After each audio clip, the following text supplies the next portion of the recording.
But before we get started, I'm going to be sharing just a few housekeeping notes here. So the first being that we are recording this webinar and the link will be posted on our website in the coming days. If you have any questions, we encourage you to use the Q&A function to post your question to the presenter and our staff. So with me here today in the Q&A section are Sam Yurkitas, our Indiana Outreach Biologist Assistant, and Olivia Burkholtz, who is our Alabama Outreach Program Assistant.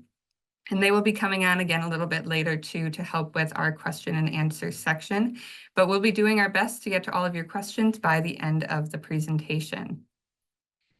We also want to thank our From the Field webinar sponsor. We thank Scott Saunders, David and Diana Moore, and Joanne Doler for their continued support of our Crane Conservation Fellowship Program.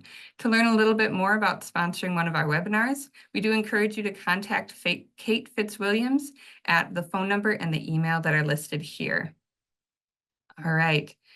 So hi, everybody. My name is Stephanie Schmidt. I'm the lead outreach biologist here at the International Crane Foundation, and I am working with our eastern population of whooping cranes.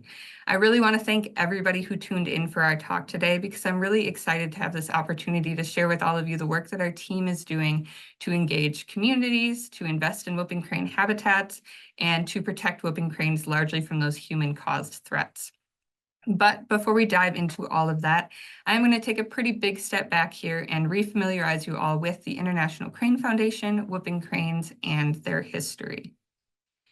Starting first with the International Crane Foundation. And our mission is to work worldwide to conserve cranes and the ecosystems, watersheds, and flyways on which they depend.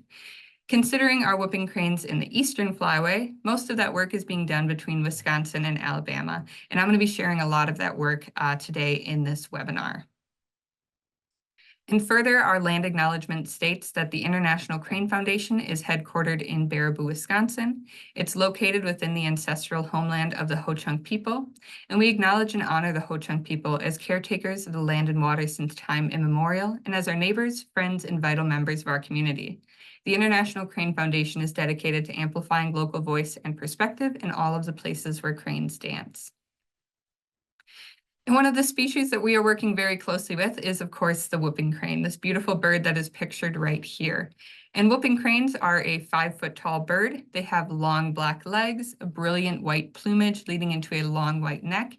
And at the top of their head, we're going to see a featherless red patch and a black mustache-like mask on their cheeks. We'll also see on their face this bright yellow eye. And whooping cranes, they are an incredibly wetland-dependent species, as you probably gathered from this picture right here. So we often find them using shallow water wetlands and shorter vegetation, as you can kind of see in the background of this photo as well. Vegetation sort of like reeds and rushes. You might also find them in uplands and in agricultural fields across the migration and their wintering route, where they are often found foraging on waste grains, rodents, and insects. But in addition to having a very charismatic look about them, whooping cranes also have some very distinct calls.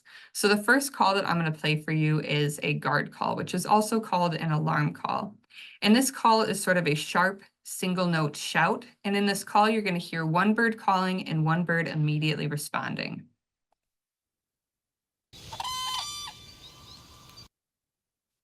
And the next call that I have here for I apologize. The next call that I have here for our whooping crane is a unison call.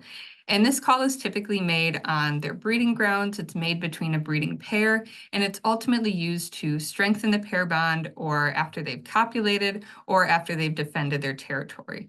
So in this call, you're going to hear two birds calling at the same time in sort of an overlapping cacophony of sounds.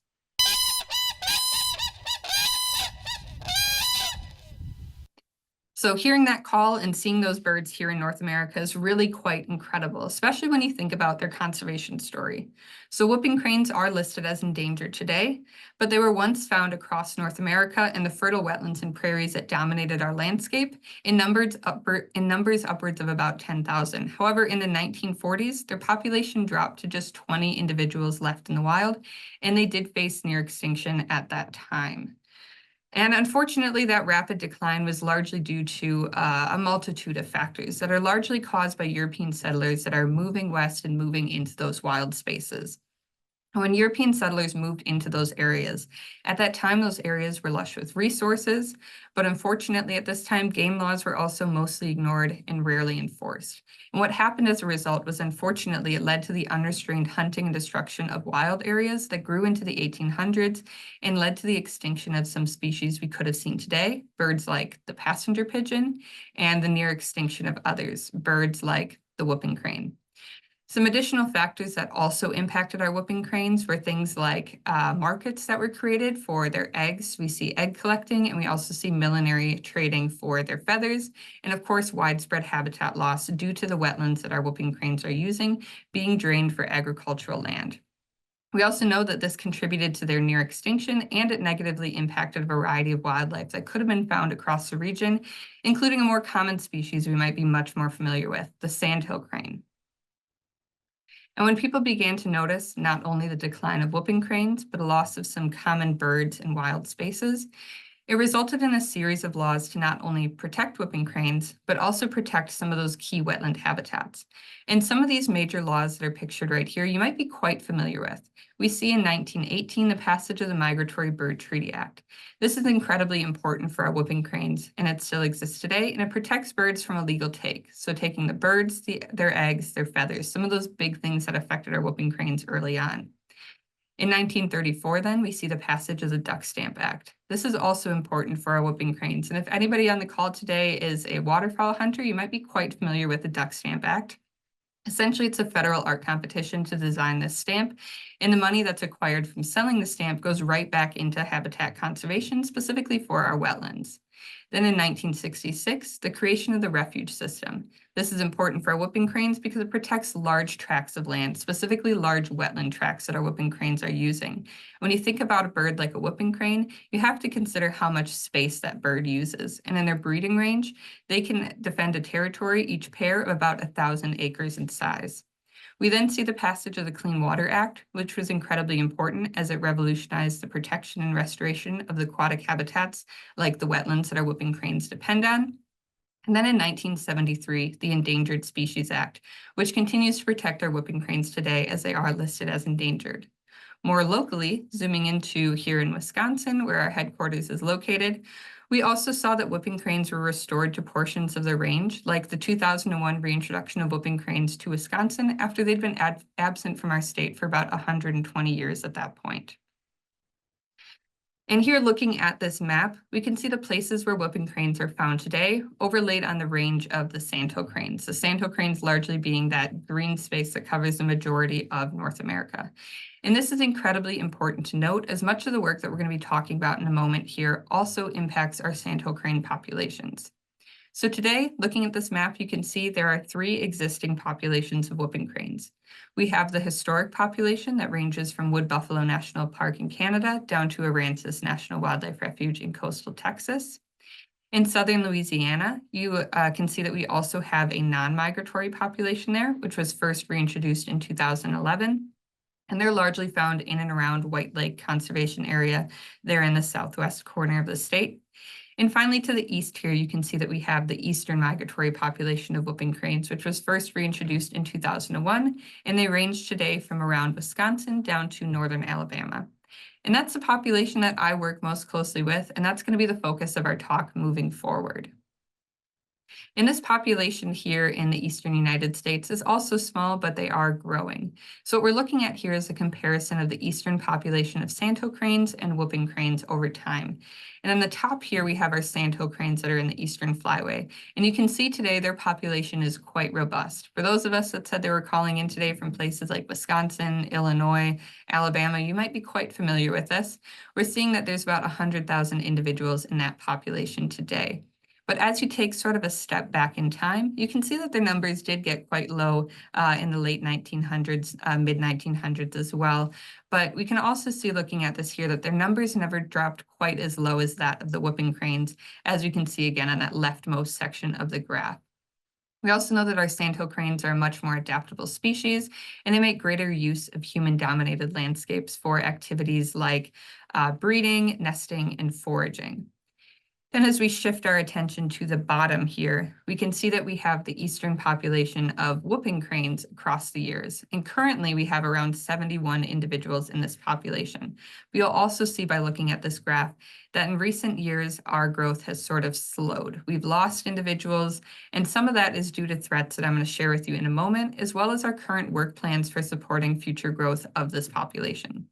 But thanks to those conservation efforts that have historically been in place for our whooping cranes, we see that the species is in recovery, and we see whooping cranes in eastern North America again. But some of our priorities moving forward with this population are to help that population grow, to see more hatching and fledging success, and of course, manage those threats to cranes. And that's essentially where we come in. We know that whooping cranes are facing many different threats that are impacting their survival and their growth, especially right here in the Eastern Flyway. And some of those major threats include threats like predation, low genetic diversity, and diseases.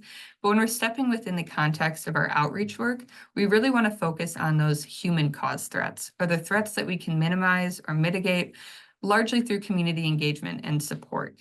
And some of those major threats that we are considering are things like poaching or the illegal take of an animal, growing energy infrastructure and the associated habitat loss and risks of collision that we see with it. We're also concerned with disturbance, particularly at nest sites. And finally, we're concerned with the loss or deterioration of those critical wetland habitats.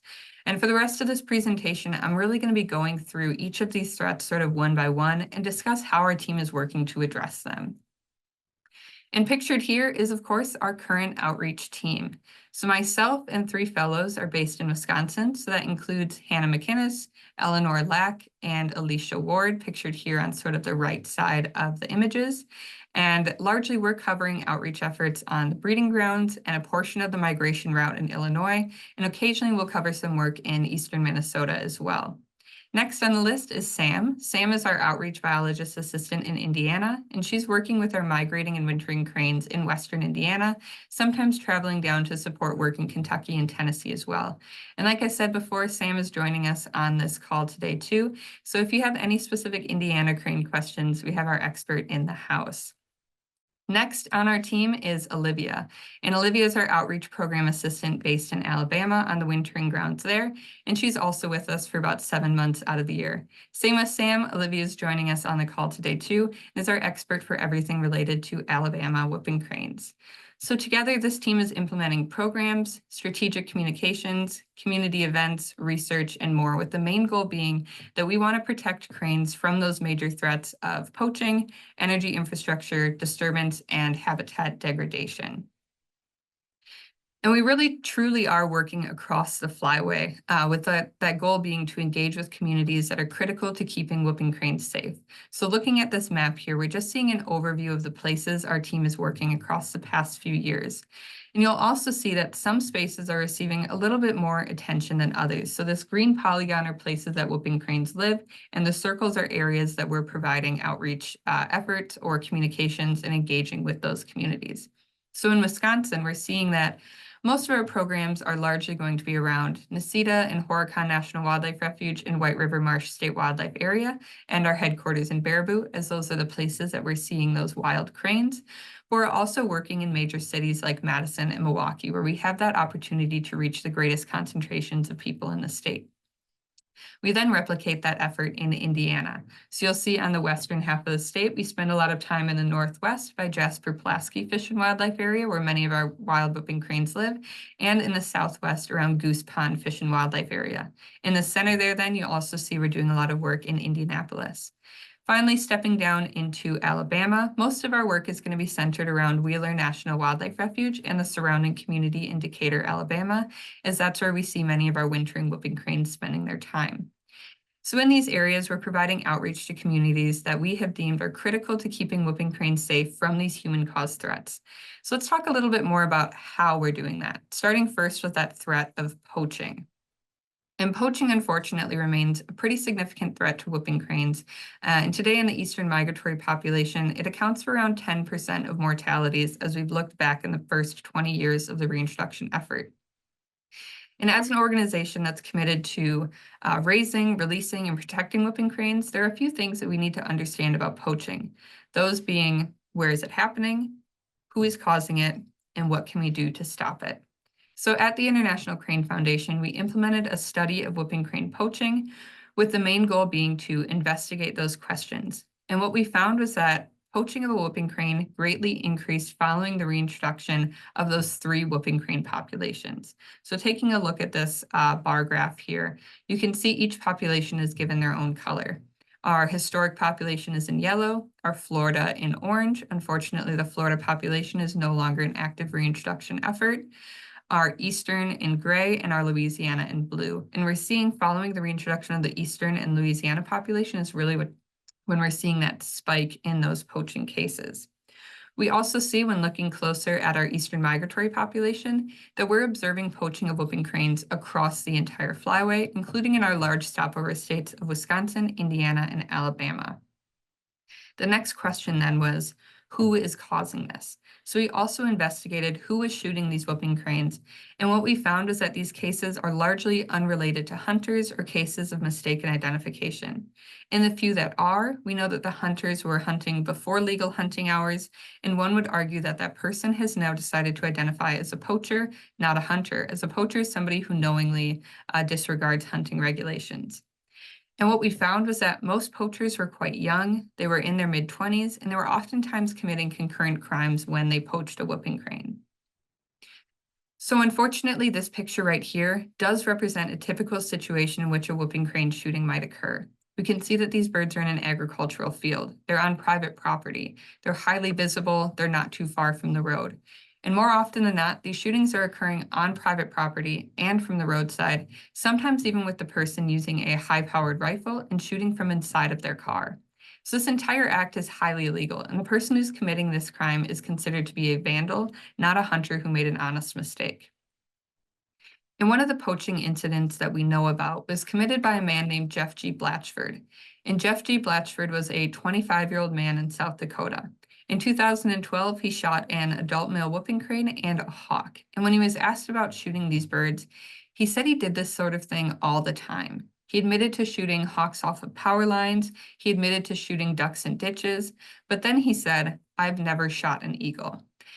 And he wasn't asked if he had shot an eagle, but it was something that he wanted to make sure that the people in his community knew he would not do. And that's really an interesting response for ultimately 2 reasons. It tells us that he may want people to know he doesn't shoot eagles, first because he's aware of the pride his community and his country has with eagles. And second, he may want people to know he doesn't shoot eagles because he's aware that you can get into a lot of trouble for shooting eagles, considering they're protected under the Golden and Bald Eagle Protection Act and the Migratory Bird Treaty Act. So what we're seeing here then is that this pride and this awareness of penalties that exists for eagles and aids in their protection does not necessarily exist for whooping cranes today, but could be really pivotal to their long-term protection. So the final question then was, well, what can we do about it? So in 2015, the International Crane Foundation attended a workshop that used situational crime prevention to address wildlife crimes, which in our case, again, is poaching. And this theory of situational crime prevention essentially states that wildlife crime occurs when these 3 scenarios align. First, you need an attractive target or a crime victim. That's going to be our whooping crane. Next, you're going to need a motivated offender. That's going to be our poacher. And third, you're going to need a lack of guardianship, or essentially a lack of community support, like we see with birds like eagles, that really aids in their protections. We also learned in this workshop that if you knock out one of these factors, you can greatly reduce the likelihood that a crime will occur. So in our work, we've partnered with social scientists to address this lack of guardianship for whooping cranes. And what we've found is that if a community does not know about or care about having cranes in their landscape, then they're much less likely to protect them or even advocate for them. So within the context of poaching, that means that some of our audiences that we're working with are hunters, oftentimes because hunters can act as our eyes and ears to report poaching.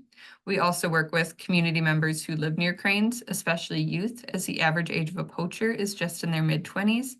And we're also working with the legal system, largely to hold poachers accountable. And each of these audiences is critical to protecting whooping cranes, but they all have a very different message. Take, for instance, the hunters that we're working with. Hunters are an incredibly important demographic because they can encounter whooping cranes in the wild on both public and private lands. And given their proximity to whooping cranes, they could encounter a poacher or hear about a poaching. And when we're able to give hunters the correct resources to be informed about whooping cranes and the threats that they face, hunters can be an incredibly strong steward for wildlife, and they can act as our eyes and ears on the ground to protect those whooping cranes from poaching. So to reach this audience and develop sort of a partnership with them, our team is working closely with state and nonprofit partners who are already ingrained in that waterfowl hunting community to work with them to teach at hunter education classes across the flyway and ultimately share information about how to identify a whooping crane by sight and sound, the habitat that whooping cranes are using across the year and the spaces that they're going to across the year, the threats that they face, and opportunities for hunters to play that pivotal role in protecting an endangered species. And over the past few years, our team has engaged with over 13,000 hunters in the Eastern Migratory Population's flyway. We've also created and distributed some pretty helpful resources, such as a water bird identification guide, which is pictured on the top left here. You can see whooping cranes, adult and juveniles, and some other water birds that hunters might encounter. And this guide is largely to help hunters to identify legal game and protected species who may look like whooping cranes. We've also worked with some of our partners to create the Hunter's Guide to Hunting Near the Endangered Whooping Crane for some of our Alabama hunters. And this was created in partnership with the Alabama Department of Conservation and Natural Resources and the Wheeler National Wildlife Refuge. The next audience that we're concerned with is working with the communities that live near whooping cranes. And it's incredibly important that we work with them to build guardianship and care for whooping cranes. So in this capacity, our work is now focusing on the spaces that are used most frequently by whooping cranes and the major cities that are in those areas. So if we refer back to that previous map that I shared of our outreach efforts, you can see again in Wisconsin, spending time around Necedah, Horicon, White River Marsh, Madison, Milwaukee, stepping into Indiana around that western edge near Goose Pond, Jasper, Pulaski, and Indianapolis. And then in Alabama, spending a lot of time at Wheeler and around Decatur as well. And in these places, we're largely leading talks about cranes in your community, and we're leading these talks at libraries, at gardens, at civic clubs, and a lot more. We're also attending bird and nature festivals, the main goal being to get people excited about and invested in their cranes. And of course, we're working closely with our K-12 students across the flyway. Not only is that average age of a poacher quite young, but we also know that the behaviors, the attitudes, the beliefs that we instill in our youth today are really going to be the actions that we'll see adopted in the future. So fostering a sense of care for whooping cranes in kids can ensure long-term stewardship for whooping cranes across the years, especially if youth are engaging with us pretty consistently year after year. Another way that we're also working to reach these community audiences is through a pretty robust partnership with zoos, particularly zoos within the whooping crane flyway that might have a whooping crane or a sandhill crane on exhibit. So as of today, we have provided 9 zoos across North America with these whooping crane conservation carts to be used at their crane exhibit to communicate the history and conservation needs of whooping cranes, as well as the role that captive centers like zoos and the International Crane Foundation play in securing the future of whooping cranes. We also provide opportunities for community members in these areas to get involved in that conservation work locally. And through this partnership with these zoos that are pictured here, of course, with their logos, we've been able to more efficiently reach some larger audiences, looking at about 11,000 additional community members in the past couple of years that we may not have interacted with without their support. We've also had this unique opportunity in working with these zoos to survey zoo visitors who are engaging with the carts, the main goal being to measure their knowledge and their care towards whooping cranes before and after engaging with the carts. And largely what we've seen is about a 40% gain in knowledge of cranes and a marked interest in viewing cranes in the wild or seeking them out at zoos, as well as an interest in receiving more information about whooping cranes through our e-news. So more opportunities to engage with the International Crane Foundation and continue to digest that information about whooping cranes in ways that can get involved. And what we really appreciate about this partnership with these zoos is that what we've gotten from it are really measurable results that we want to see through our engagements with community members. And again, these zoo carts have been a pretty incredible resource to reach wider audiences. So for everybody who is tuning in today, I do want to encourage you, if you see your local zoo on here again depicted by their logos, I do encourage you to seek out the whooping cranes or sandhill cranes they have on exhibit and find an opportunity to engage with this whooping crane conservation cart. As you can see from the photo of the cart on the left, it has an interactive magnet seen on the front, where we have opportunities to change the question out and ask questions about other animals that are sharing space with whooping cranes, the foods that whooping cranes eat, some of the wonderful functions that we get from wetlands, or some of the threats and solutions that cranes face. And on top of the cart, we have some wonderful artifacts and conservation tools that zoo visitors are able to engage with. I will say the only zoo on here that is currently without a cart are our neighbors at the Henry Vilas Zoo. They passed their cart on to our friends at the Brookfield Zoo in Chicago when their sandhill crane moved down there as well. So I encourage you to definitely check out these zoos and check out those whooping crane conservation carts on your next visit. So finally, another really important aspect of keeping whooping cranes safe from this threat of poaching is going to be working within our legal system. And the main goal there is we want to ensure that poachers are being held accountable for their crimes. So this includes responding to cases and providing defensible suggestions for fines and sentencing. An example of how this work has resulted in positive change for whooping cranes is largely seen through the changing legal response to a poaching. So in 2009, as we can see here, a poacher was fined only $1 for taking or poaching a whooping crane in Indiana.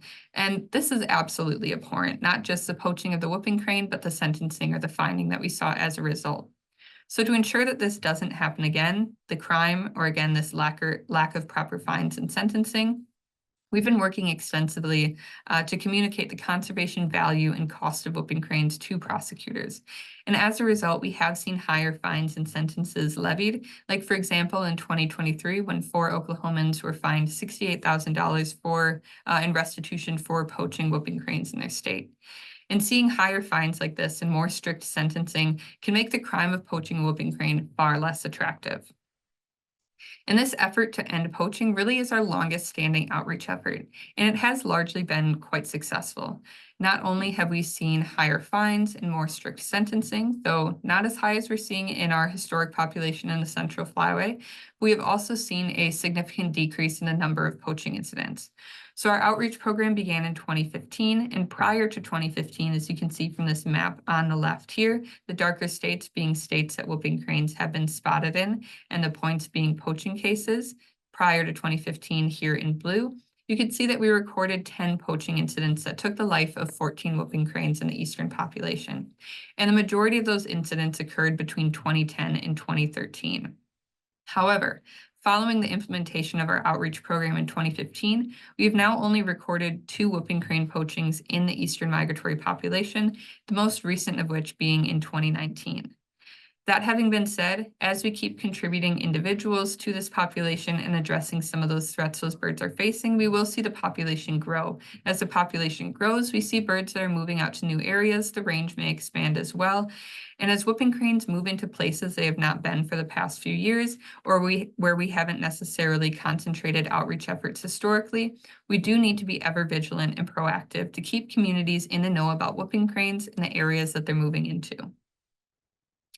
Another threat that we're seeing for our cranes, for this one, both whooping cranes and sandhill cranes alike, is unfortunately the threat of expanding energy infrastructure. And this threat is unique in that it poses not only a risk of collision, like we see with power lines, but it also impacts how much space is going to be available to our foraging cranes, like we might see with wind energy and assume that we're going to see with solar energy. Additionally, we know that this threat is continuing to grow. So as urban areas expand, we're now seeing that the energy infrastructure is expanding as well. And that energy infrastructure, or that electric grid, is expected to continue to grow by about 5% every single year. So the question then becomes, what does that really mean for cranes? And well, it could mean more interactions with energy infrastructure if it's being developed in core crane use areas, which could also mean a loss of stopover habitat, a loss of space to forage, a loss of safe spaces to roost, and it could also mean an increase in fatal collisions with that energy infrastructure. So let's take, for example, power lines like we see on the far left here. We know that power lines contribute to around 6% of mortalities in the eastern migratory population as of 2022. And we also know that most mortalities are occurring on migration and with young cranes who are about less than 3 years old. And they're also the most likely to not just have a collision, but a fatal collision with a power line. Studies of sandhill cranes, by contrast, on migration suggest that high energy transmission lines, those really tall power lines that transmit more energy than sort of the power line we see on the left here, those high energy transmission lines have been posing the greatest risks to our sandhill cranes, despite them being about 5 to 6 times less common than distribution lines. What we have pictured here is a distribution line. But recently, we did a study of whooping cranes across their annual cycle, and we found that there was a pretty equal risk of fatal collision from both types of power lines. We also found that power lines that run perpendicular to route of travel, so in migration, our cranes are flying north to south, power lines that run east to west then would pose an increased risk of collision. Wind energy now, on the other hand, has not been associated with collisions for our North American cranes, but rather the presence of wind turbines on the landscape we found has the ability to impact how whooping cranes are using their space. So in the central flyway, we've seen that whooping cranes are avoiding wind turbines by up to about 5 kilometers. So from the point of the wind turbine, all of that space from wind turbine to where cranes are at, that 5 kilometers of space, is largely being unused for whooping cranes, meaning those fields for foraging or those wetlands for roosting are largely inaccessible to them. With solar energy, we believe that we're going to be seeing that same avoidance due to disturbance from the energy infrastructure in the core crane use areas. We believe that's also occurring. But with solar energy being so new and growing so rapidly, we are currently prioritizing measures to understand that impact over the next couple of years and better inform how we're going to be addressing sort of this growing threat. To then add to all of this, solar and wind energy are of course going to be introducing more power lines, and again, a greater risk of collision. So our goal within our outreach team then is to gather some meaningful data to better understand this threat and to then use that information to mitigate the threat, largely through communications with community members, with electric companies, with zoning boards, and discuss with them about where new energy is being developed and to help them or to work with them to document power line collisions with cranes, to then begin strategically marking those lines with flight diverters to help cranes see the line and avoid the collision risk. But as we saw from our maps earlier, looking at the flyways of our whooping cranes and our sandhill cranes, crane space use is incredibly widespread. And we know from being here in North America that energy infrastructure is quite countless across the landscape. So the question then became, where do we begin with answering this question?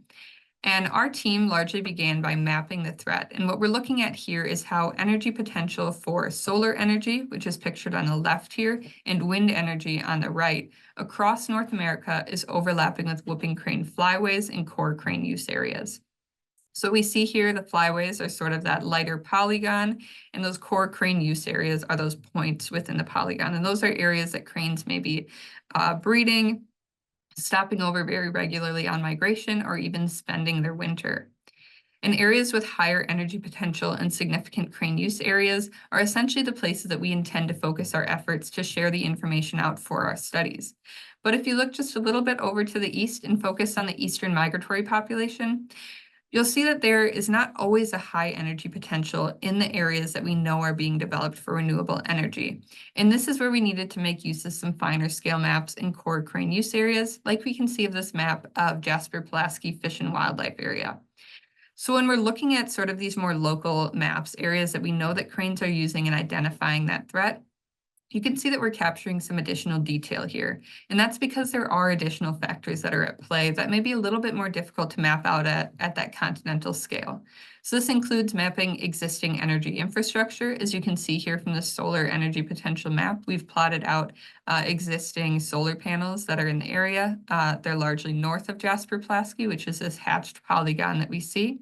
We also see that there's existing energy infrastructure in the form of these transmission lines that are distributing that power across the landscape. Other things like energy demand and affordable land costs are also important as they can drive up the development of green energy. And while we recognize that, green energy is the way of the future, it does become concerning when it's placed in areas that are heavily used by our cranes for roosting and foraging. And one of those areas is, again, of course, Jasper Pulaski Fish and Wildlife Area. We know that many of our cranes in the area, we're looking at upwards of 30,000 sandhill cranes in the winter and a couple of whooping cranes as well, are roosting at Jasper Pulaski at night using the wetlands and the fields there. And then they're flying out into the surrounding fields to forage, traveling up to about 15 kilometers in a day. So that's sort of that buffer that we see surrounding it. But when we see that there's more solar development, more energy development in the area, you can start to see that fewer and fewer fields are available for those foraging cranes. And that's essentially where our next project comes in. Like I said, Jasper Pulaski Fish and Wildlife Area, it's an incredibly important space for our cranes, seeing about 30,000 sandhill cranes and a couple of whooping cranes that are using that space within that 15-kilometer buffer, but we're seeing more and more fields being converted to solar panels. And as we can see from this aerial shot right here, this is what those solar panels look like from above. Many of those open fields that could have been agricultural fields are now being converted to solar. As we can see from sort of the screen grab of what it would look like from the ground, those fields are quite densely packed with panels. And because they are so densely packed with panels, it's largely making them unusable to cranes. But next, what we're concerned with is the presence of the panels and the visual and noise disturbance of people servicing the panels and how that might be pushing cranes even further across the landscape. And that's something that we need to record and know a little bit more about.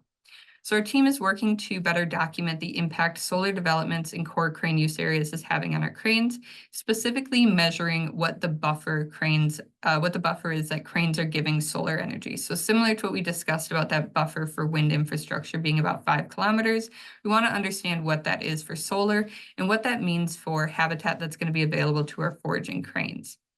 And the fieldwork for this project is largely being led by our outreach biologist assistant, Sam. She is in Indiana, and she's collecting data for this project from October through January when our cranes are migrating through and wintering there. And she's going to continue to do that for a total of 5 years. And the information that we gather from this project is going to be incredibly important for filling in a knowledge gap about the effects of solar developments on cranes, but it's also going to be used to inform future solar developments outside of core crane use areas. Like we said before, green energy is the way of the future. It is climate friendly, but we also need to be very mindful and careful of where it's being placed to minimize impacts on wildlife, especially some of our sensitive species. And stepping outside of that solar energy project, our team is also working across the flyway to address the threats that power lines continue to pose for cranes. As we said before, power lines are unfortunately contributing to fatal collisions, especially if left unmitigated, but mitigation tools such as marking power lines, burying power lines, or even rerouting them outside of core crane use areas can greatly minimize their impact. So our team is using records of power line collisions of the past and are continuing to take records of new collisions, even asking the community to report harmful power lines or proposed energy infrastructure that could result in more power lines to identify which power lines are in need of mitigation. And we're working towards engaging with power companies to use some of these preventative measures that we've identified. And this is really something that our larger team has done in the past. We're able to build off of their successes. So you might have seen a recent article that was put out by our team in February of this year about a power line that was marked in Texas following a whooping crane mortality, where we're looking to continue building off of that work in light of the rapid growth of that global electric grid, as that continues to be a growing threat. But pictured here, we can also see a flight diverter. And again, that's one of those powerful tools that can be used to make power lines more visible and to help our cranes avoid them, especially when they are flying closer to the ground near a roosting area or in low light conditions. Another considerable threat that we're seeing for our whooping cranes across the flyway is unfortunately the threat of disturbance. And this threat is incredibly concerning at their nest sites and across the flyway.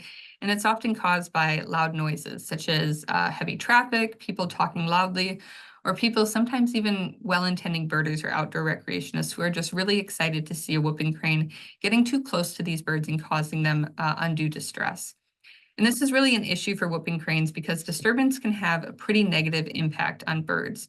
The more disturbance that a whooping crane is subject to, the more time that they're going to spend being vigilant or alert. And as a result, this will adjust how much time they're able to allot to other activities like foraging. And if you're spending less time foraging, you're getting less resources, and this could impact your ability to maybe survive a long migration or even successfully breed once you return back to Wisconsin.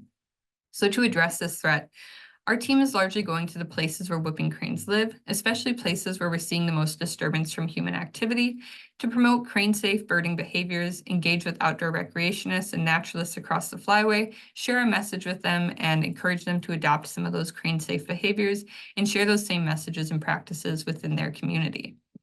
So what that looks like in the EMP is often speaking at naturalist groups, teaching crane programs at master naturalist classes, leading birdwalks to see cranes, and demonstrating those crane-safe behaviors for people. So here in Wisconsin, we're leading crane walks at Horicon National Wildlife Refuge, spring through fall. Our last walk of the season is actually going to be next week, Thursday. We definitely encourage you to head to our website, learn more about that, and please join us on our crane walks. But if you're calling in from our wintering grounds, we also encourage you to join our whooping crane walks at Goose Pond Fish and Wildlife Area on Wednesdays in Indiana through the fall and winter, and at Wheeler National Wildlife Refuge in Decatur on Saturdays, fall through late winter. So on these walks or even on these bird talks, we have that unique opportunity to talk about whooping cranes in the spaces that they're using and tie the success of this endangered species to their local protected areas. For some people, this walk is also their first opportunity to see a whooping crane, learn more about the whooping crane reintroduction process through the story of this individual or the individuals that we're observing. But for us, it's also an opportunity for us to talk about crane-safe birding behaviors, how cranes communicate with us through their body language, and how we can minimize disturbance. So on the left here is part of a handout that we share with birders, and we communicate with them some of those crane-safe behaviors they can adopt and behaviors they can watch out for in cranes. Things like the crane is holding their head up and their wings back. This is one way that they're asking you to take a step back. To ensure that you're giving whooping cranes enough space, you can give them 200 yards or 2 football fields of space, meaning that you'll definitely need your optics with you, like we can see from that picture on the top, in order to view these whooping cranes. And what I have here is just to show what some of those disturbed behaviors might look like. And that's what we have here on the left, whereas relaxed on the right. But focusing on the left, the whooping crane on the top left, you can see they're showing us that they're very alert. They have a long, straight, stretched out neck. Their bill is sort of parallel. You can see they're holding that posture. It's quite stiff. They might be alarm calling, like we can again see on the far left, and they might be walking away quite quickly from that source of disturbance. We can also see from all of these pictures on the left here that the birds are expanding their crowns. That featherless red patch on their head, they're stretching it back across their head. Another great way that they're saying that they're upset.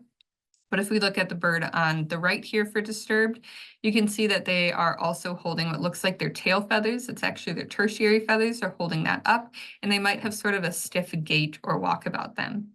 As we look towards the bottom left here, this is quite an intense behavior, saying that they're feeling very disturbed. That bill is placed on their back and their wing is dropped. And you can see that their tail feathers, again, are quite stiff and erect, and that crown is expanded. And on the bottom right here is that heads up, wings back. You can see the head is pulled up, the wings are pulled back, and the red on their crown is expanded. These are all ways that they're saying that they're feeling quite disturbed. By contrast, the whooping crane on the right appears to be much more relaxed. Their neck is curved, their crown is not expanded. They are maybe moving through their habitat, almost meandering and foraging, much more relaxed than a bird that's in a set motion to get away from you. And largely what we want to see is that when people are out observing cranes, they're giving cranes their space, that 200 yards, they're keeping their voices low, and whooping cranes are displaying these relaxed behaviors. So this winter and across the next few years, we're also looking to expand on this work and identify spaces where whooping cranes are experiencing more disturbance than others, and identify opportunities to measure the impact of that disturbance and how we can lessen that through various outreach strategies. And the final threat that our team is addressing for whooping cranes in the EMP is the threat of habitat destruction and degradation across the flyway. So having available and clean wetland habitats is incredibly important for whooping cranes to safely roost, nest, and forage on things like crabs, crayfish, fish, roots, tubers, berries. However, within the eastern migratory population, we're looking at a space that has largely been influenced by human development, and in some areas along the migratory flyway, the whooping cranes are in pretty close proximity to urban or suburban communities. And as a result, we're seeing some pretty considerable amounts of trash that can make its way into the waterways and into the wetlands that our whooping cranes are using, making wetlands appear like the image on the left, where we see that visible trash. We don't see cranes in the habitat. When our goal is for habitat to look like that on the right, we can see clean water. We can see that whooping cranes and other birds are making use of those spaces. And clean water really is a necessity across the flyway. And it's pertinent that we keep all of the waterways our cranes depend on clean. But I really want to draw your attention in the last few minutes of this webinar to our upcoming work at Wheeler National Wildlife Refuge. So this fall and winter, the International Crane Foundation is teaming up with our partners at the Wheeler National Wildlife Refuge to organize 3 litter cleanups across the refuge. And Wheeler is an urban refuge. It sits within the city of Decatur. It's fed by the Tennessee River, but it's also an incredibly important place for our wintering whooping cranes and our sandhill cranes. But unfortunately, because of its location, we do see a pretty considerable amount of litter that comes from the city and from the river, makes its way into the refuge, which isn't good for those wintering cranes. But through these cleanups, which are being led by our outreach program assistant, Olivia, again, she's on with us today, we want to remove litter and clean the space for cranes to use. We want to engage with community members and provide them with opportunities to adopt behaviors that are beneficial to cranes. Things like making sure you recycle what can be recycled and your litter ends up in a trash bin, not the river or the refuge. And we also want to allow them that opportunity to invest in their local refuge and see the difference that everyday actions can make to benefit wildlife. We also want to take the opportunity to invite all of you that have joined onto this webinar today to please join us for one of these cleanups if you are in the Alabama area. We'll be hosting our very first cleanup this weekend on November 9th. We'll be hosting a few more on January 4th and January 18th from 8 to 10 a.m. at Wheeler National Wildlife Refuge. And more information about those cleanups can be found on our website and the Wheeler Wildlife Refuge Association website. And again, Olivia is on the call today too if you have any specific questions for her. But at these cleanups, we'll also be taking record of the litter we encounter so we can develop informed messaging for the community. For example, if we're encountering largely water bottles, we can share that back with the community and remind Alabamians to put their water bottles in the recycling bin and share how this small action can have a huge impact for their local whooping cranes. So following all of this, you might be wondering, how can you get involved in the work that we are doing? And fortunately, there are many ways that you can support our work and protect whooping cranes across the flyway. So one way that you can support whooping cranes is by practicing those safe birding behaviors. When safely looking for whooping cranes, we ask that you remember to please stay at least 200 yards away from the birds at all times. Do not share where the birds are at on social media with any information more specific than the county the bird is in. This is intentionally done to keep the birds safe, as we don't want to be introducing them to an unnecessary disturbance. And as an endangered species, it is requested that you keep their location private. We also ask that you please respect private property, only park in designated parking areas. You can also contribute to our citizen science and monitoring efforts and report your banded crane sightings to bandedcranes.org, and keep whooping cranes safe by reporting all whooping crane harassment, disturbance, and poaching to your local authorities.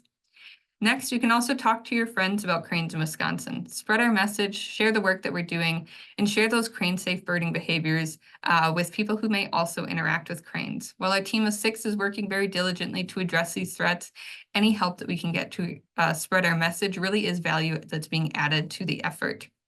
You can also protect whooping cranes by protecting wetlands on your property, in your community, and advocating for wetland protections. And again, joining us for a cleanup in Alabama. You can also help us keep abreast of the rapidly expanding energy infrastructure and report any new energy developments or harmful infrastructure, such as a power line in a core crane use area that has led to a crane mortality, to the International Crane Foundation so our team can direct efforts to mitigate. Finally, we want to encourage you to visit ICF. While we might be closed for the season, we do have one of our last events of the season this weekend, Friday, Saturday. Please join us for the Great Midwest Crane Fest. Otherwise, we will see you again in the spring. You can become a member.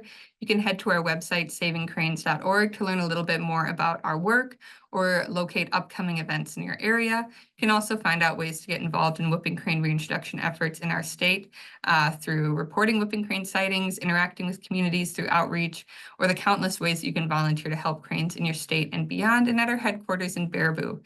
And lastly, for our members that are calling in from Wisconsin, we also want to encourage you to consider purchasing a newly released crane license plate.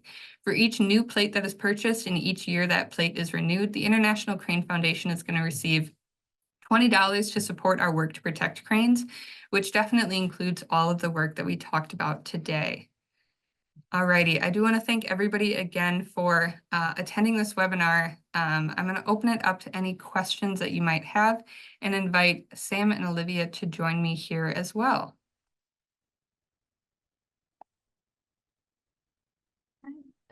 Hi, I'm just gonna sort of go off of what you mentioned earlier about the cleanups coming up. I just wanted to highlight that those are a great way to get involved to kind of support the work that we're doing in Alabama specifically. In addition, this week is kicking off the start of my weekly Whooping Crane walks. I'm going to drop a link in the chat to the events at Wheeler National Wildlife Refuge, so you'll be able to see all of the dates that those Whooping Crane walks are going to be happening. So that's another great way to get involved if you want to maybe have a chance to see some whooping cranes in the wild and learn more about the work that we do in Alabama specifically, as well as what Wheeler National Wildlife Refuge does to support their conservation as well. Awesome. Thank you, Olivia. And Sam, can you please share with us a little bit more about some upcoming Indiana events too? Of course. So I also do whooping crane walks down at Goose Pond. They're every Wednesday at 8 a.m. So I'd love to see you guys come out and join us. If you aren't down south in Indiana, you can also come up to Jasper-Pulaski, which is northwest in the state. November 23rd, we're having our Sandhill Crane open house. So we would love to see you come out and see the cranes then. We're expecting around 30,000 sandhills at that time. So it's a great day to come out and see the cranes. Yeah, thank you, Sam.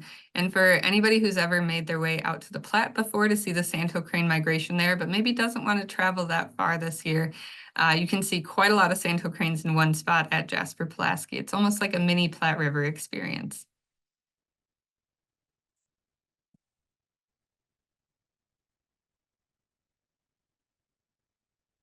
And then Alrighty, do we just have any? answering some of the questions in the chat.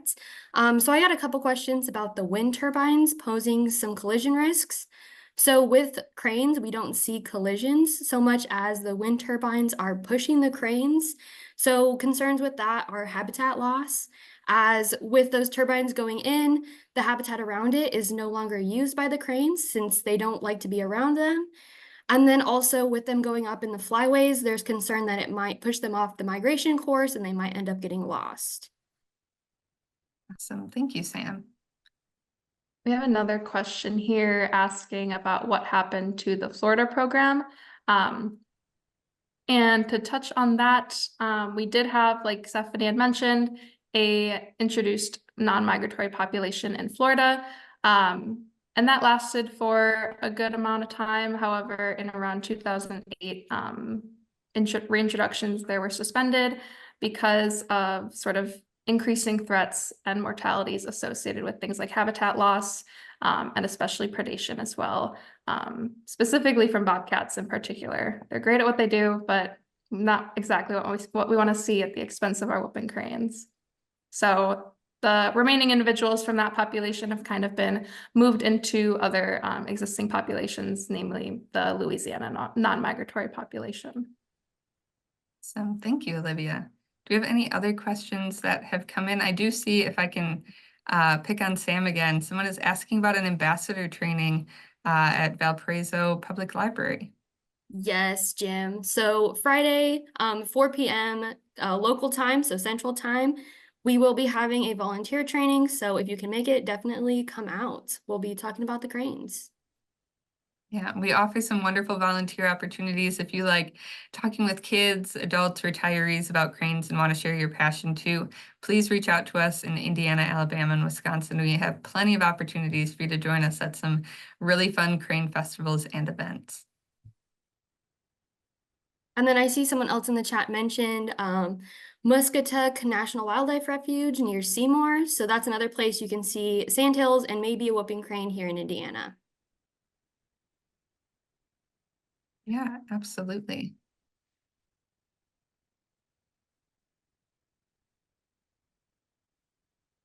All right, I'm not seeing too many questions coming in here. I just want to give another push for the Great Midwest Crane Fest for those who are calling in from Wisconsin. We definitely encourage you to please come out, please join us. It's a great opportunity to see these cranes as they're preparing for migration. They will be leaving our beautiful state here soon. The International Crane Foundation has partnered with our neighbors just up the road, the Aldo Leopold Foundation. And there's some great opportunities to see cranes on sunrise and sunset flyover tours, to attend some really exciting talks at our site and at our partner site, and just some great opportunities to engage with other craniacs and celebrate this beautiful fall migration that we'll be seeing here very soon.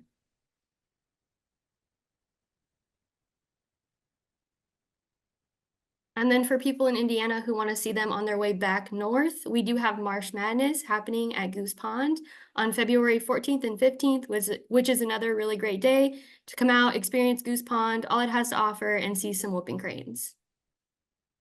Absolutely. And Olivia, can you share a bit about Festival of the Cranes too? Yeah, absolutely. So any of our more southern folks down or here in the webinar, Festival of the Cranes is a great way to kind of come and celebrate all the cranes that spend their winter in Alabama. So that'll be January 10th through the 12th. And there's a lot of different events going on. I know Stephanie will be back down in Alabama for that to give some talks, as well as some of our other staff that she introduced in earlier slides. But besides cranes and the work ICF is doing that you'll learn about, you'll also get the opportunity to engage with a bunch of other organizations and conservationists in the Alabama area. So always great way to learn more about other species, other birds that Alabama is home to. So thank you so much, Olivia. I see that we've really slowed down on questions that have been coming in. So I think we will start sort of wrapping up with our next few slides here. All right, let me get those pulled up. So our next slide here is to recommend that if you have enjoyed this From the Field webinar series, definitely head to our website, head to our YouTube channel. We have so many more that have been recorded that we'd be happy to share with you from our many different experts around the world, talking about the work that they're doing with cranes. Up next, we also have another From the Field webinar series, which will be led by some of our staff, Jackie Slavicki-Scott and Ryan Michaelesco here at the International Crane Foundation. They will be giving a presentation titled Helping Farmers and Saving Cranes on Thursday, December 12th at 11 a.m. Central Time. I do see a question sort of snuck in at the end there about the Sandhill Crane hearings. We'd be happy to drop a link in there. Otherwise, I'm sure they will be covering a lot of that information at the Helping Farmers and Saving Cranes. Alrighty, and to wrap up here, this presentation and our work is made possible by the support of people like you. So we really do want to thank you from the bottom of our hearts. And to consider supporting some of our work, please join us at savingcranes.org. All right, thank you everybody so much for tuning in for this webinar. We really appreciate the opportunity to share our work with you. Thank you all so much.